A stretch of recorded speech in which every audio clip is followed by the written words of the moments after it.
ఈ పరాభావనామ సంవత్సరంలో ద్వాదశ రాసుల వారికి ఏ విషయాల్లో పర్టికులర్గా జాగ్రత్తగా ఉండాలి, ఏ విషయాల పట్ల మీరు కొత్త కొత్త అవకాశాలు అందిపుచ్చుకోవాలి అనేటువంటి విషయాలు చెప్తుంది నేనైనప్పటికీ చెప్పిస్తుంది సాక్షాత్ లలిత అమ్మవారిగా భావిస్తూ, కుంభం వారికి గనక చూసుకున్నట్లయితే ప్రధానంగా ఇక్కడ మీకు అసలు గ్రహస్థితి ఏ విధంగా ఉంది. కొత్త సంవత్సరానికి రాశిలో రాహు ఉన్నాడు. ఆ యొక్క రాహు నవంబర్ వరకు అక్కడే ఉంటాడు. దాని తర్వాత 12వ స్థానంలోకి వెళ్తాడు. ఎందుకంటే రాహుకేతులు రివర్స్లో తిరుగుతుంటాయి కదా. ధనస్థానంలో శని, పంచమ స్థానంలో గురువు, అలాగే సప్తమంలో కేతువు. ఇది కొత్త సంవత్సరంలో మేజర్ ప్లానెట్స్ చూసుకుంటాం కాబట్టి మీకు ఎటువంటి ఫలితాలు జరగనున్నాయి, ఏ విషయాల పట్ల మీరు జాగ్రత్తగా ఉండాలి అనేటువంటి అంశాలు చెప్తుంది నేనైనప్పటికీ చెప్పిస్తుంది సాక్షాత్ లలిత అమ్మవారిగా భావిస్తూ, ప్రధానంగా ఇక్కడ ఎప్పుడైతే మీకు లగ్నంలో రాహు ఉన్నాడో ఇది కొంచెం తెలియని ఒక ఏదో జరుగుతుంది సంథింగ్. ఒక్కోసారి చూడండి కొంతమంది కొన్ని ఎనర్జీస్ని ఫీల్ అవుతూ ఉంటారు. ఇలా ఎనర్జీస్ ఫీల్ అవ్వడం అనేటువంటిది కూడా జరుగుతుంది కుంభం వారికి, గుర్తుపెట్టుకోండి. కాకపోతే రెండులో శని ఉన్నందుకు కొంచెం ఇంపోర్ట్ ఎక్స్పోర్ట్ ద్వారా ధనము, కొంచెం ఏలినాడు శని కూడా నడుస్తుంది కాబట్టి ఫైనాన్షియల్ మ్యాటర్స్ విషయంలో కొంత స్ట్రెస్ అవ్వడం కూడా జరుగుతూ ఉంటుంది. అయితే ఇక్కడ మీకు జూన్ నుంచి గురువు ఎప్పుడైతే 6వ స్థానంలోకి వస్తాడో, 6వ స్థానం అనేటువంటిది కూడా నిత్య జీవిత స్థానం కాబట్టి కొంచెం మనకి గురువులతో వాళ్ళతో చిన్న చిన్న శత్రుత్వాలు గొడవలు వచ్చినప్పటికీ ఉద్యోగ సంబంధించిన విషయంలో జూన్ నుంచి చాలా అనుకూలంగా ఉంది. అలాగే అప్పటి నుంచి ఏదైనా ప్రాపర్టీ తీసుకోవాలనుకున్నా చాలా బాగుంది. కాకపోతే సంతానం కోసం చేసే ప్రయత్నం మాత్రం జూన్ లోపలే మీరు ప్రయత్నం చేసుకోండి. జూన్ దాటితే మళ్ళీ గురువు 6లోకి వచ్చేయడం వల్ల అంత అనుకూలత ఉండదు. మళ్ళీ గురువు వక్రగతి చెందినప్పుడు వస్తుంది అనుకూలత. ఎప్పుడు చెందుతుంది గురువు అంటే అగైన్ అక్టోబర్ నుంచి చెందుతుంది గురువు వక్రగతి. అక్కడి నుంచి మళ్ళీ కొంత బాగుంటుంది. అలాగే ఎట్టి పరిస్థితుల్లో కూడా పార్ట్నర్షిప్స్ ఈ సంవత్సరం గుర్తుపెట్టుకుని పార్ట్నర్షిప్స్ విషయంలోని మరియు వివాహ నిర్ణయాలు తీసుకునేటువంటి అంశాల్లోని ఒక్కోసారి మనం చూడండి ఏదైనా స్టేజ్ మీద మాట్లాడుతూ ఉంటాం. అలా స్టేజ్ మీద ఏదైనా ఒక మాట మాట్లాడేటప్పుడు చాలా జాగ్రత్తగా ఉండాలి. ఎందుకంటే లగ్నంలో రాహు, సప్తమంలో కేతు ఉన్నాడు. సో ఇది చాలా చాలా చాలా క్లియర్గా నిర్ణయం తీసుకోవాల్సిన సమయం వివాహ విషయాల్లో, పార్ట్నర్షిప్స్ విషయాల్లో. మరి మీరు వివాహం విషయంలో నవంబర్ వరకు అలా ఉంది కదండి, నవంబర్ వరకు చేసుకోకూడదా, మరి మేము కంపల్సరీ చేసుకోవాల్సిన పరిస్థితి ఉంది అంటే కనుక రాహు కేతు గ్రహాల దగ్గర దీపారాధన చేయండి. వీలైతే ఒకసారి కాళహస్తికి వెళ్ళి రండి. రావి చెట్టు మొదల్లో కాస్త పసుపు కుంకుమ గంధం కలిపిన వాటర్ని వేసి వాటి చుట్టూ ప్రదక్షిణం చేయండి. అక్కడ మనకి సర్ప ప్రతిష్ఠ చేసినవి ఉంటాయి. వాటి మీద చక్కగా మీరు పసుపు కుంకుమ గంధం కలిపిన వాటర్ని వేసి ప్రదక్షిణం చేసుకోండి. ఓం కామేశబద్ధ మాంగళ్య సూత్ర శోభిత కందరాయే నమః అనే మంత్రం చేయండి. ఖచ్చితంగా మీకు బాగుంటుంది. ఇక్కడ ఏంటంటే ప్రతి ఒక్కరికి కూడా సంవత్సరం మారింది, నూతన సంవత్సరం వచ్చింది, ఇక్కడి నుంచి అయినా సరే లైఫ్ బాగుంటుందా అని చెప్పి ఆశపడుతూ ఉంటారు. మనిషి అభివృద్ధి అవ్వడానికి పడేటువంటి ఆశ ఎప్పుడు కూడా తప్పు కాదు.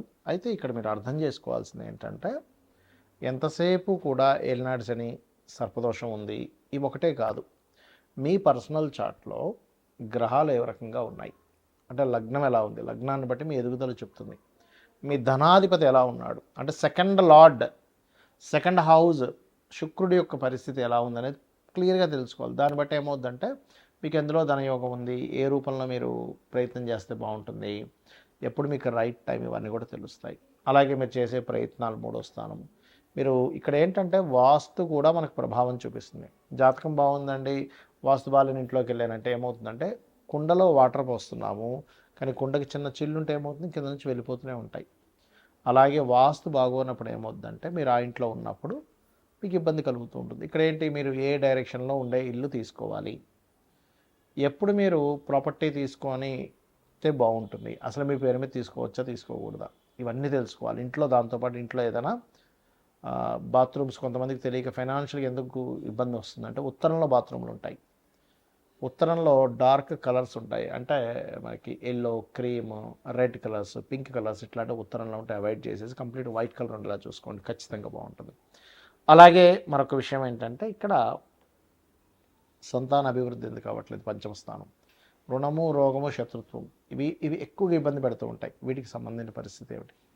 అలాగే మరొక విషయం ఏంటంటే ఇక్కడ వివాహం అయ్యే సమయం, వివాహం 2 వివాహాల యోగం ఏదైనా ఉందా? అసలు వివాహ జీవిత భాగస్వామితో వివాహం విషయంలో ఎందుకు ఇద్దరి మధ్యన సరైన కమ్యూనికేషన్స్ ఉండట్లేదు? ఎందుకు మీ ఇద్దరి మధ్యన మాటిమాటికి ఏదో గొడవలు జరుగుతున్నాయి? ఇవన్నీ కూడా మీ పర్సనల్ చార్ట్లో వెరీ క్లియర్గా ఉంటుంది. కాబట్టి ఈ యొక్క అంశాలలో మీరు కనుక ప్రయత్నం చేసినట్లయితే దాన్ని తెలుసుకొని ఖచ్చితంగా సక్సెస్ ఉంటుంది. అదేవిధంగా వివాహం తర్వాత ఉదాహరణకి వివాహం ఈ సంవత్సరం లేదు అనుకున్నప్పుడు ఆ టైం వేస్ట్ అవుతుంది. ఏ సంవత్సరం ఉందో ఆ సంవత్సరం చేసుకోండి. అలాగే విదేశాలకు వెళ్ళే యోగం ఉందా లేదా, అసలు మీకు జాబ్ సంబంధించిన విషయంలో ఎందుకు ఇబ్బంది అవుతుంది, కెరీర్లో ఎందుకు సెటిల్ లేకపోతున్నారంటే ఒక్కోసారి కొంతమందికి బిజినెస్ యోగం ఉంటుంది, అప్పుడు సెటిల్ అవ్వలేరు, అలా ఉంటుందన్నమాట. అయితే ఇక్కడ మరొక విషయం ఏంటంటే ఈ సంవత్సరం ప్రధానంగా మీరు ఈ ఆదాయము, వ్యయము, రాజపూజ్యం, అవమానాలు వీటికంటే కూడా ఒకటే గుర్తుపెట్టుకోండి, మీకు ఆదాయం బాగా రావాలి. ఓం సంపత్కరీ సమారూఢ సింధుర వ్రజ సేవితాయ నమః అని మంత్రం చేసుకోండి. అప్పులు ఎక్కువగా ఉన్నాయి, ఓం అపర్ణాయ నమః అని మంత్రం చేసుకోండి. బిజినెస్లో ఇంప్రూవ్మెంట్స్ రావాలి, ఓం ఇంద్రగోప పరిక్షిప్త స్మరతూనా భజంగికాయ నమః. అయితే ప్రతిదీ కూడా 45 మినిట్స్ చేయండి. చాలామంది ఏం చేస్తారంటే 5 నిమిషాలు చేశానండి నాకు రిజల్ట్ రాలేదంటారు. చిన్న ఎగ్జాంపుల్ చెప్తాను. అన్నం పొయ్యి మీద కుక్కర్ పెడతాం, 20 మినిట్స్ పడుతుంది కరెక్ట్గా మీకు అది ఉడకడానికి. 5 నిమిషాల్లో నాకు ఉడకాలంటే ఉడకదు. అలాగే ప్రతి దానికి కూడా ఒక ఎనర్జీ ఫామ్ అవ్వడానికి ఒక సమయం పడుతుంది. అలా మీరు ఒక 45 నిమిషాలు కనుక చేయగలిగితే ఖచ్చితంగా దాని ప్రభావం అనేటువంటిది ఉంటుంది మీ మీద. అదేవిధంగా ఈ సంవత్సరం మనకి నవనాయకుల్లో తీసుకుంటే కూడా రాజు, మంత్రి, సేనాధిపతి, అర్ఘ్యాధిపతి ఇలా వీళ్ళు ఒక్కొక్కరు ఒక్కో దానికి అయినందుకు గురువు రాజు అయ్యాడు. జూపిటర్ యొక్క పరిస్థితి బాగోలేదు.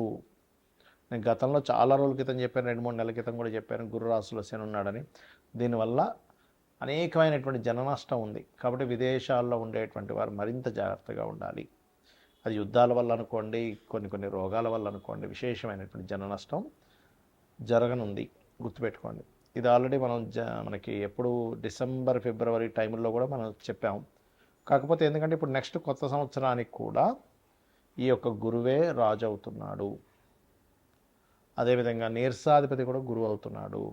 కాకపోతే వర్షాధిపతి చంద్రుడైనందుకు కాస్త చక్కగా వర్షాలు అయితే బాగా పడతాయి, ఎక్కువ రోజుల వర్షాలు కూడా ఉంటాయి. కొంచెం ఈ పంట పొలాలు లేకపోతే ఈ ధాన్యాలకు ఎక్కువగా డిమాండ్ అనేది పెరుగుతుంది. ధాన్యాలకు గుర్తుపెట్టుకోండి, ధాన్యానికి ఎక్కువ డిమాండ్ పెరగనుంది. కాబట్టి ఈ యొక్క విషయాల పట్ల కాస్త మీరు అప్రమత్తంగా ఉండండి. జనాలు బంకర్స్లో దాచుకునేటువంటి సమయం రానుంది, గుర్తుపెట్టుకోండి. కాబట్టి ఈ విషయంలో జాగ్రత్తగా ఉండండి. ఇక మరొక విషయం ఏంటంటే మీరు జాతకమే తెలియదు అప్పుడు ఏం చేయాలి? సింపుల్గా రోజు లలితా సహస్రనామాలు చేసుకోండి డైలీ, ఖచ్చితంగా బాగుంటుంది. అదేవిధంగా మనకి లాస్ట్ టైం మనం చెప్పుకున్నాం, ఒక 4-5 నెలల క్రితం కూడా చెప్పాను, సిల్వర్ రేట్ విపరీతంగా పెరగనుంది అని. మరలా బంగారం, సిల్వర్ రేట్లు ఒక రేంజ్లోకి వెళ్ళనున్నాయి, గుర్తుపెట్టుకోండి. ల్యాండ్ రేట్స్ కూడా విపరీతంగా పెరగనున్నాయి. కాబట్టి రెగ్యులర్గా లలిత చేసుకోండి, అన్ని విధాలా మీకు బాగుంటుంది. శ్రీమాత్రే నమః.